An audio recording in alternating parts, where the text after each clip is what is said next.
Obesity, ज़्यादापन, overweight एक ऐसी condition है कि जिसकी वजह से दुनिया में 30% लोग परेशान हैं और इससे बाहर निकलने के लिए वो स्ट्रगल कर रहे हैं। ज़्यादा वजन होना सिर्फ हमारे फिजिकल लुक पे ही असर नहीं करता, लेकिन वो कई ऐसी कॉम्प्लिकेशंस को, कई ऐसी डिसीज़ कंडीशन को हमारे शरीर में दावत देता है। एक बार जो हमारा वज़न बढ़ जाता है तो फिर उसको बहुत डिफ़िकल्ट होता है उसको नॉर्मल लाने में। हम डाइट करते हैं, एक्सरसाइज करते हैं और अगर हमने उसको नॉर्मल ला भी दिया तो बहुत कम समय में फिर से वो ज़्यादा बढ़ जाता है। तो आज के इस वीडियो में हम जानेंगे कि ओबेसिटी क्यों होती है, उसके रीज़न क्या है, उसके रिस्क फैक्टर क्या है, कॉम्प्लिकेशंस क्या है और साथ में हमारे वज़न को हम साइंटिफिक वे से कैसे मेंटेन रखें और होम्योपैथिक के अप्रोच के बारे में बात करेंगे। ओबेसिटी, ओवरवेट मतलब हमारे शरीर में फ़ैट की मात्रा ज़्यादा बढ़ जाती है। जो भी हमारा हाइट है उसके हिसाब से हमारा शरीर में अगर फैट की मात्रा ज़्यादा बढ़ जाती है, जो भी हमारा नॉर्मल रेशियो है बीएमआई का, अगर उससे ज़्यादा मात्रा में हमारा फैट शरीर में बढ़ जाता है तो हमें उसे ओबेसिटी कहते हैं या ओवरवेट कहते हैं। जनरली फ़ैट हमारे शरीर के अंदर बहुत ज़रूरी है, लेकिन वो नॉर्मल मात्रा में होना ज़रूरी है। जो फैट हमारे शरीर में एनर्जी स्टोर हाउस है, वो हीट इन्सुलेशन का भी काम करता है और शॉक एब्सॉर्प्शन का भी काम करता है। लेकिन अधिक मात्रा में फ़ैट का डिपोजिशन हमारे शरीर में होना वो एक ओबेसिटी कहलाती है, ओवरवेट कहलाता है और उसे हमें ठीक होना ज़रूरी है या फिर हमारे बॉडी को एक नियंत्रित वेट में लाना ज़रूरी है। बीएमआई, बॉडी मास इंडेक्स, उससे हमें पता चलता है कि हमारा हाइट और वेट के हिसाब से हमारा वज़न नॉर्मल कितना होना चाहिए। तो उसे हमें एग्जैक्ट पता चलता है कि हमारा बॉडी वेट कितना ज़्यादा है, तो हम उसके ऊपर थोड़ा वर्कआउट कर सकते हैं। Cause, reason of the obesity.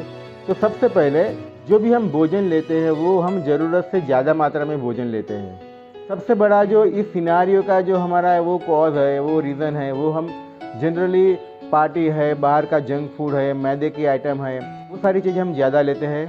दिन भर में बार बार खाने की आदत, तो वो सारी रीज़न के हिसाब से हमें लॉन्ग टर्म में ओबेसिटी या ओवरवेट का प्रॉब्लम हो सकता है। Generally common cause of the obesity में एक तो जीनेटिक्स फैक्टर्स वो बहुत इंपॉर्टेंट है। मतलब हमारा शरीर का बांधा पहले से ही इस तरह का होता है, हमारे जीन्स में इस तरह का आता है कि जिसकी वजह से अगर हम थोड़ा सा भी खाना खाएं तो भी हमारा वो फैट में डिपोजिशन ज़्यादा होता है और ओवरवेट की कंडीशन होने लगती है। दूसरा जो है एक ग्रोइंग ओल्डर, जैसे जैसे हमारी उम्र बढ़ती है तो हमारा मेटाबॉलिज्म वीक होने लगता है और हम जो भी भोजन लेते हैं वो फैट में कन्वर्ट ज़्यादा होता है और न्यूट्रिशन में कम कन्वर्ट होता है, तो उसकी वजह से भी हमारा ओवरवेट की कंडीशन होने का चांसेस है।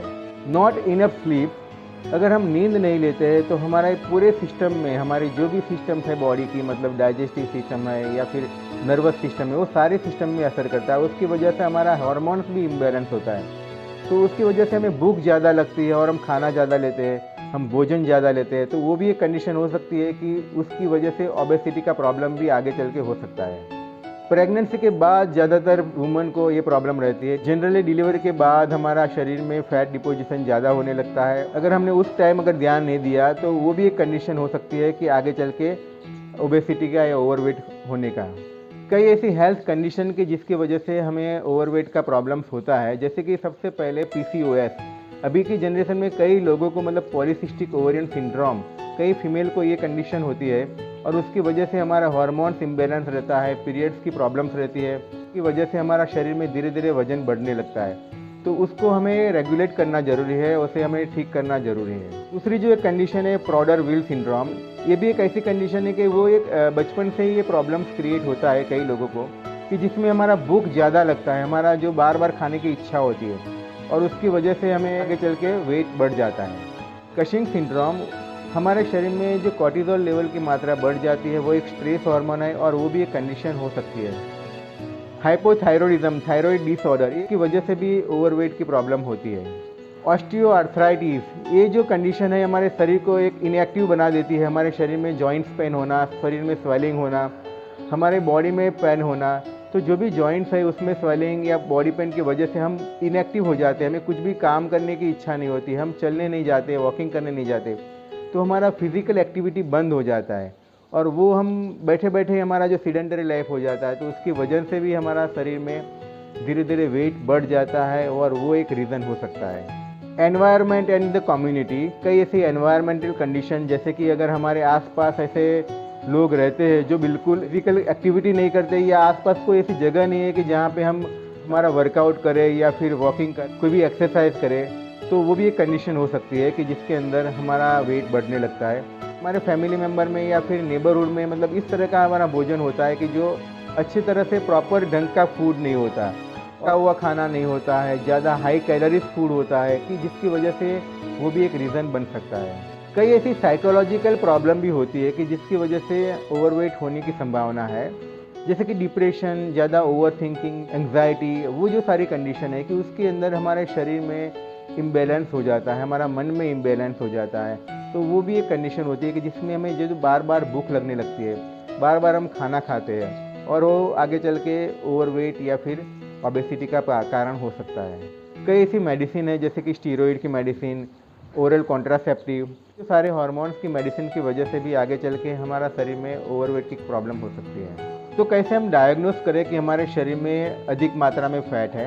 एक तो BMI जो बॉडी मास इंडेक्स से पता चलता है कि हमारा हाइट की वजह से हमारा बॉडी के अंदर कितना फैट होना चाहिए। दूसरा जो है स्किन फोल टेस्ट, तीसरा स्क्रीनिंग टेस्ट, चौथा जो है वेस्ट टू हिप का हमारा कंपैरिजन। अगर हमें ऐसा लगता है कि हमारे शरीर में वजन ज़्यादा बढ़ा है या फिर धीरे धीरे बढ़ता है तो हमें तुरंत ही डायग्नोस करना ज़रूरी है, प्रॉपर हमारा इन्वेस्टिगेशन करना ज़रूरी है। कि इन्वेस्टिगेशन में सबसे पहले तो ब्लड का जो लिपिड प्रोफाइल करना जरूरी है, उस लीवर फंक्शन टेस्ट भी, डायबिटिक टेस्ट, थायराइड टेस्ट और हमारा जो कार्डियोवास्कुलर टेस्ट, हार्ट का टेस्ट करना जरूरी है, जिसमें आता है ECG, इलेक्ट्रोकार्डियोग्राम। अगर ये जो टेस्ट करवाने से पता चलता है कि अगर हमारे डिसीज कंडीशन की वजह से भी हमारा ओवरवेट हुआ है या फिर क्या कंडीशन है कि जिसकी वजह से हमारा शरीर में बॉडी वेट बढ़ा है, कॉम्प्लिकेशन की जिसकी वजह से हमें हमारे शरीर में इसका रिस्क फैक्टर बढ़ जाता है। तो सबसे पहले ओवरवेट की वजह से हमारे शरीर की एनर्जी डाउन हो जाती है, क्योंकि हम जितना ज़्यादा ओवरवेट होते हैं, मतलब 2-3 किलो या फिर 5 किलो, कई लोगों को 10 किलो भी ज़्यादा वजन होता है, तो वो एक ऐसी कंडीशन है कि हमें ऐसा लगता है कि ज़्यादा वजन लेके घूमते हैं, तो उसकी वजह से हमारा एनर्जी लेवल लो होता है। वो सारी कंडीशन की वजह से हमारे बॉडी मास पे, हमारे जो मसल्स के ऊपर, हमारे जो बोन्स के ऊपर उसकी असर होती है और वो हमारा शरीर में धीरे धीरे आगे चल के काफ़ी कॉम्प्लिकेशंस क्रिएट कर सकता है। टाइप 2 डायबिटीज़ होना, कार्डियोवास्कुलर प्रॉब्लम, हार्ट अटैक आना या हार्ट की प्रॉब्लम होना, हाई ब्लड प्रेशर, कई ऐसी कैंसरस कंडीशन भी मतलब इसकी वजह से हो सकती है, जैसे कि ब्रेस्ट कैंसर, कोलोन कैंसर, हमारे जो इंटेस्टाइन का कैंसर, एंडोमेट्रियम कैंसर, स्ट्रोक आना, gall bladder disease, fatty liver, high cholesterol, नींद की प्रॉब्लम या फिर ब्रीदिंग की प्रॉब्लम, हमें सांस फूल जाता है, आर्थराइटिस और सबसे प्रॉब्लमेटिक जो प्रॉब्लम है वो है इनफर्टिलिटी। ये जो सारी कंडीशन बहुत डेंजरस है और उसको हमें ठीक करना ज़रूरी है। ओवरवेट को कैसे हम कंट्रोल करें, कैसे उसे मैनेज करें, कैसे उसे हम मेंटेन रखें? तो सबसे पहले तो प्रॉपर डायग्नोसिस ज़रूरी है। अगर हमारा वेट अगर सडन बढ़ रहा है या फिर, तो उसे हमें डायग्नोस करना ज़रूरी है और इन्वेस्टिगेशन करना ज़रूरी है। अगर हमारा जीनेटिक्स फैक्टर है कि जिसकी वजह से हमारा जो बाधा ही इस तरह का है कि हमारा वेट ज़्यादा बढ़ने लगता है, तो हमें उसे खाने पीने में, रेगुलर एक्सरसाइज, जो भी रीज़न है उसे हमें ढूंढ के निकालना है। हमारी जो पैटर्न है, बॉडी के पैटर्न है, हमारे जो खाने पीने का तरीका है, उसे हम ढूंढ के निकालें कि एग्जैक्टली क्या पैटर्न है कि जिसकी वजह से हमारा शरीर का वजन बढ़ा है, तो उसे हमें वर्क करना ज़रूरी है, उसके ऊपर हमें ध्यान देना ज़रूरी है। हमारा जो लाइफस्टाइल है, हमारा जो डाइट है, उसके ऊपर ज़्यादा हमें ध्यान देना ज़रूरी है। 30% अगर डाइट हम कम करेंगे तो उससे हमें काफ़ी अच्छा परिणाम मिलेगा और उससे हमारा धीरे धीरे बॉडी उस तरह से एडजस्ट भी होने लगेगी। जैसे कि बाहर का जंक फूड है, ज़्यादा बाहर के मैदे के आइटम है, वो सारी चीज़ें हम बंद करेंगे, शुगर की मात्रा हम बिल्कुल बंद कर देंगे, तो उससे काफ़ी अच्छा परिणाम मिलेगा। होम्योपैथिक से हम कैसे हमारे वेट को मैनेज करें?